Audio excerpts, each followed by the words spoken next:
ഗോകുൽ, മലയാളികളായ അക്രമികൾ എന്നുള്ളതാണ് നമുക്കിപ്പോൾ ലഭിക്കുന്ന വിവരങ്ങൾ. ഇവരുടെ പ്രകോപനം എന്താണ്, എന്തിനാണ് ഇവരിത് ചെയ്തത് തുടങ്ങിയ കാര്യങ്ങളിൽ വ്യക്തത വരുന്നുണ്ടോ?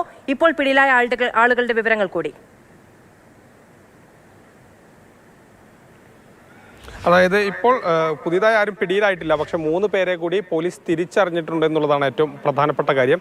പ്രധാനമായും ഇവർ ഹൈവേയിൽ ഇത്തരത്തിൽ വാഹനങ്ങൾ ആക്രമിക്കുന്ന ഒരു സംഘമാണ്. സംഘത്തിൽ പെടുന്നവരുണ്ട് ഇതിൽ. അതായത് കുഴൽപ്പണം തട്ടുക എന്നുള്ളതാണ് ഇവരുടെ പ്രധാനമായിട്ടുള്ള കാര്യങ്ങൾ ഉണ്ടാവുക. പക്ഷേ ഈ സംഭവത്തിൽ അവർക്ക് വാഹനം മാറിപ്പോയതാണെന്നാണ് പോലീസിന്റെ നിഗമനം.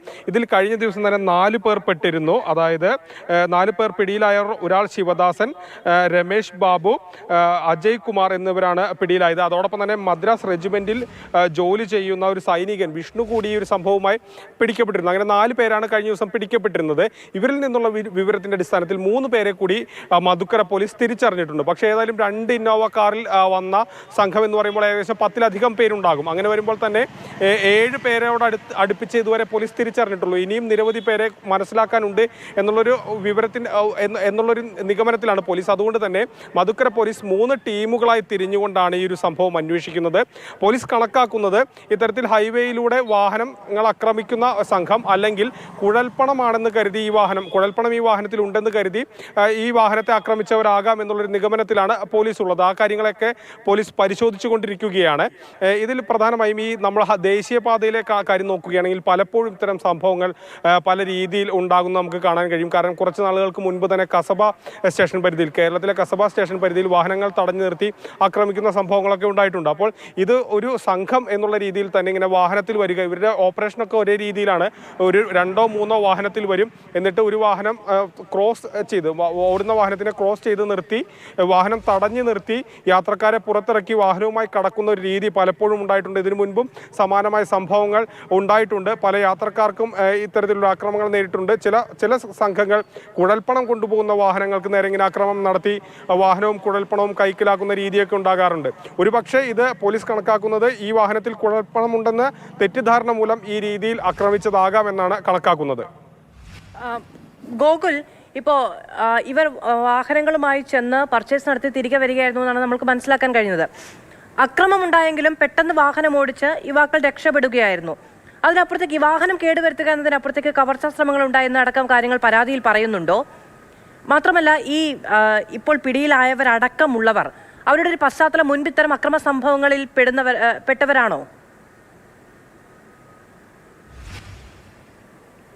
അതായത് ഈ 4 പേരിൽ അങ്ങനെ മുൻപ് കേസുള്ളവരാരും റിപ്പോർട്ട് ചെയ്തിട്ടില്ല. ഇതിൽ ഏറ്റവും എടുത്തു പറയേണ്ട സൈനികന്റെ പേരിൽ മറ്റ് കേസുകളോ ഏതെങ്കിലും തരത്തിലുള്ള ഒരു മോശം അഭിപ്രായമോ ഒന്നുമില്ല എന്നുള്ളതാണ് നമുക്ക് ഇതുവരെയുള്ള നമ്മുടെ അന്വേഷണത്തിൽ നിന്ന് വ്യക്തമാകുന്നത്. അതായത് നമ്മൾ ചിറ്റൂർ പോലീസിൽ മറ്റും ചോദിക്കുമ്പോൾ അദ്ദേഹത്തിന് മറ്റ് കേസുകളൊന്നും തന്നെ രജിസ്റ്റർ ചെയ്തിട്ടില്ല. അയാൾ സൈനികനാണ്, നാട്ടിൽ അങ്ങനെ മറ്റ് പ്രശ്നം ഉണ്ടാക്കുന്ന ഒരാളുമല്ല. അങ്ങനെ മറ്റ് കേസുകളൊന്നും ഇതിൽ ആർക്കും എതിരെ ഉള്ളതായിട്ടുള്ള വിവരങ്ങൾ പുറത്തു വന്നിട്ടില്ല. എങ്ങനെയാണ് ഇവർ ഈ സംഘത്തിൽപ്പെട്ടത്, ഇവരോടൊപ്പം ചേർന്നത് എന്നുള്ള കാര്യത്തിൽ ഇപ്പോഴും ഒരു അവ്യക്തത നിലനിൽക്കുകയാണ്. ആ കാര്യങ്ങളൊക്കെ പരിശോധിച്ചു വരേണ്ടതാണ്. പലപ്പോഴും ഈ കുഴൽപ്പണം തട്ടുന്ന ഒരു സംഘം ഈ ഹൈവേയിൽ വ്യാപകമായി ഉണ്ടെന്ന് പറയേണ്ടി വരും. കാരണം നമ്മൾ പലപ്പോഴും അത് കണ്ടിട്ടുണ്ട്. ഇതിനു മുൻപ് ചില സംഭവങ്ങളൊക്കെ തന്നെ രേഖയില്ലാതെ കടത്തുകയായിരുന്ന പണം തട്ടിയെടുക്കുന്ന സംഘങ്ങളെയൊക്കെ നമ്മൾ കണ്ടിട്ടുണ്ട്. അപ്പോൾ അത് പല കാര്യങ്ങളിലും ഇത്തരം കാര്യങ്ങളിലൊന്നും കേസുകൾ സാധാരണ ഉണ്ടാകാറില്ല. പല സംഭവങ്ങളിലും കേസെടുക്കാതെ പോവുകയാണ് പതിവ്. അത്തരത്തിലുള്ള കേസുകളൊന്നും ഉണ്ടാവില്ല. കാരണം പണം നഷ്ടപ്പെട്ടവരുടേത് കുഴൽപ്പണമായിരിക്കും. അതുകൊണ്ട് തന്നെ കേസുമായി മുന്നോട്ട് പോകാൻ അവർക്ക് മടിയുണ്ടാകും. അങ്ങനെ കേസുമായി മുന്നോട്ട് പോകാതെ പല കാര്യങ്ങളും ഇങ്ങനെ അറിയാതെ പോകാറുണ്ട്. പിന്നീട് പലപ്പോഴും ചില ദൃശ്യങ്ങൾ പ്രചരിക്കുമ്പോൾ, ഒന്നെങ്കിൽ CCTV ദൃശ്യങ്ങളോ അല്ലെങ്കിൽ കാറിൻ്റെ ഡാഷ് ക്യാമിലെ ദൃശ്യങ്ങളൊക്കെ തന്നെ പ്രചരിക്കുമ്പോഴാണ് ഈ സംഭവങ്ങൾ പുറത്തു വരാറ്. ഈ കാര്യത്തിൽ അവർക്ക് ഒരു വീഴ്ച പറ്റിയത് അല്ലെങ്കിൽ തെറ്റ് പറ്റിയതെന്ന് പറയുന്നത് ഇവർ തെറ്റിദ്ധരിച്ചു മറ്റൊരു വാഹനത്തെ ആക്രമിച്ചു എന്നുള്ളതാണ്. അപ്പോൾ അങ്ങനെ വന്നൊരു സംഭവമായതുകൊണ്ടാണ് ഇത് പരാതിയിലേക്കൊക്കെ പോയത്. അല്ലെങ്കിൽ ഒരു പക്ഷേ പരാതിയൊന്നും നൽകാതെ ഇത്തരം സംഭവങ്ങളൊക്കെ മാറുന്ന കാഴ്ചകൾ പലതാണ്. ഇതിൽ എടുത്തു പറയേണ്ടത് ഈ 4 പേരും ചിറ്റൂർ സ്വദേശികളാണ്. ഇനി പോലീസ് സംശയിക്കുന്ന 3 പേരും പാലക്കാട് സ്വദേശികളാണെന്നാണ് അറിയാൻ കഴിയുന്നത്. ഇവർ വാഹനം ഈ അക്രമത്തിന് ശേഷം ഇവർ വന്നിരുന്ന വാഹനം പാലക്കാട് ചിറ്റൂർ ഭാഗത്താണ് ഒളിപ്പിച്ചത്. അവിടെ നിന്നാണ് പോലീസ് മധുക്കര പോലീസ് ഈ വാഹനങ്ങൾ കസ്റ്റഡിയിലെടുക്കുന്നത്. അതോടൊപ്പം തന്നെ ഇവരെ വീടിൻ്റെ സമീപ പ്രദേശങ്ങളിൽ നിന്നാണ് ഈ 4 പേരെയും അവരവരുടെ വീടിൻ്റെ സമീപ പ്രദേശങ്ങളിൽ നിന്നാണ് പിടിയിലാകുന്നത്. ഇതിൽ വിഷ്ണുവിനെ വീടിൻ്റെ മുൻവശത്ത് വെച്ചാണ് മധുക്കര പോലീസ് അറസ്റ്റ് ചെയ്ത് കൊണ്ടുപോകുന്നത്. അപ്പോൾ ഈ രീതിയിൽ ഇവർ അതിനുശേഷം ചിറ്റൂരിൽ തന്നെ തങ്ങുകയായിരുന്നു ഉണ്ടായിരുന്നത്.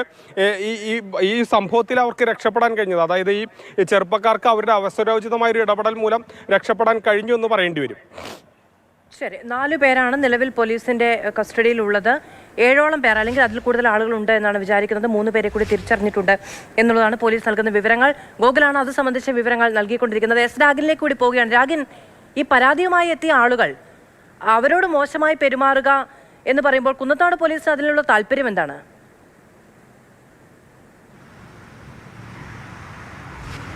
മധു, നമ്മളിപ്പോൾ ദൃശ്യങ്ങൾ കണ്ടു. അതായത് വലിയ ഭീകരത തോന്നിക്കുന്ന, വലിയ ഞെട്ടിപ്പിക്കുന്ന ദൃശ്യങ്ങളാണത്. ആ ദൃശ്യങ്ങളുമായിട്ടാണ് ഈ പരാതിക്കാർ കുന്നത്തനാട് പോലീസ് സ്റ്റേഷനിൽ പോയത്. പക്ഷേ അത് വേണ്ട വിധം ഗൗനിച്ചില്ല, അത് വേണ്ട വിധം ഏറ്റെടുത്തില്ല എന്നതാണ് ഇപ്പോൾ ഉയരുന്ന പരാതി.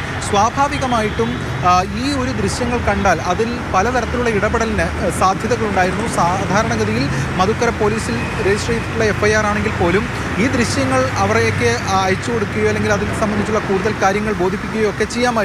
അവിടെയാണ് ഈ ഒരു സമയം നഷ്ടമടക്കം ഉണ്ടാക്കുന്ന രീതിയിൽ ഇവരെ പറഞ്ഞു വിട്ടത്.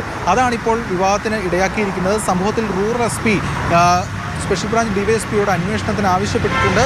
റൂറൽ SP ഇക്കാര്യങ്ങൾ പരിശോധിച്ച് റിപ്പോർട്ട് നൽകാനാണ് നിർദ്ദേശിച്ചിരിക്കുന്നത്. കുന്നത്തനാട് പോലീസിനെതിരെ ഒരുപക്ഷെ നടപടിക്കും സാധ്യതയുണ്ട്. എന്തായാലും നമ്മൾ നേരത്തെ ഈ സ്വർണം പൊട്ടിക്കുന്ന സംഘത്തെക്കുറിച്ച് കേട്ടിട്ടുണ്ട്. അതായത് ഈ കടത്തിക്കൊണ്ടുവരുന്ന സ്വർണം കൊണ്ടുപോകുന്ന ഗ്യാങ്ങിനെ തട്ടി അവരിൽ നിന്ന് സ്വർണം എടുക്കുന്ന ഗ്യാങ്ങുകളെക്കുറിച്ച്, അതുപോലെ ഡെക്കോയിറ്റി കേസുകളിൽ മാത്രം ഈ കുഴൽപ്പണം തട്ടുന്ന സംഘങ്ങളുണ്ട്, പ്രത്യേകിച്ചും ഹൈവേകളിൽ. ഈ പറയുന്ന മധുക്കര പോലെയുള്ള പ്രദേശത്തിൽ LNT ജംഗ്ഷൻ എന്നാണ് നമുക്ക് മനസ്സിലാക്കാൻ കഴിയുന്നത്. അവിടെയൊക്കെ ഈ രാത്രി ആയിക്കഴിഞ്ഞാൽ ഒരു വിജനമായിട്ടുള്ള പ്രദേശമാണ് വാളയാർ മുതൽ ഈ മധുക്കര വരെയുള്ള ഭാഗം എന്നാണ് മനസ്സിലാക്കാൻ കഴിയുന്നത്. അതുകൊണ്ട് അവിടെയൊക്കെ ഇത്തരത്തിൽ ഒളിഞ്ഞ് ഇത്തരം സംഘങ്ങളുണ്ട്. അവർ ഈ കുഴൽപ്പണം കൊണ്ടുപോകുന്ന ഗ്യാങ്ങാണെന്ന് കരുതി ഇത്തരത്തിലുള്ള ആക്രമണങ്ങൾ നടത്താറുണ്ട്. എന്തായാലും ഭീകരത തോന്നിക്കുന്ന ദൃശ്യങ്ങളാണ്. 3 വാഹനങ്ങളിലായി എത്തുന്നു. സ്വാഭാവികമായിട്ടും ഇവരാണെങ്കിൽ ബാംഗ്ലൂരിൽ നിന്ന് കൊച്ചിയിലേക്ക് വരികയായിരുന്നു. കൊച്ചിയിലൊരു ബിസിനസ് നടത്തുന്നുണ്ട്, അതിൻ്റെ കമ്പ്യൂട്ടർ സാമഗ്രികൾ വാങ്ങാൻ പോയതാണ്. അപ്പോഴാണ് ഇത്തരത്തിൽ ആക്രമണം ഉണ്ടാകുന്നത്, അതും മറ്റൊരു സംസ്ഥാനത്ത് വെച്ച്. സ്വാഭാവികമായിട്ടും ആരാണെങ്കിലും ഞെട്ടിപ്പോവും. മരണപ്രാളത്തിൽ വണ്ടി മുന്നോട്ടെടുത്ത് ഒരു തരത്തിൽ അവിടെ നിന്ന് വരികയാണ് ഉണ്ടായത്. അങ്ങനെ ജീവൻ തന്നെ തിരിച്ചു കിട്ടി ഇത്രയും ഭീകരമായിട്ടൊരു അവസ്ഥയിലൂടെ കടന്നു പോകുന്ന ഇവിടെ നമ്മുടെ നാട്ടിലെത്തി ഒരു പോലീസിന്റെ മുന്നിലേക്ക് കൊണ്ടുവരുന്നത്. അപ്പോൾ അക്രമത്തിനിരയായ ആളുകൾ അതിന്റെ തെളിവുകളടക്കം പോലീസ് സ്റ്റേഷനിലേക്ക് എത്തി പോലീസുകാരോട് ഇത് വിശദീകരിക്കുന്ന സമയത്ത് എന്തിനാണ് അവരോട് ഇങ്ങനെ മോശമായി പെരുമാറുന്നത് എന്നുള്ളതൊരു ചോദ്യമാണ്.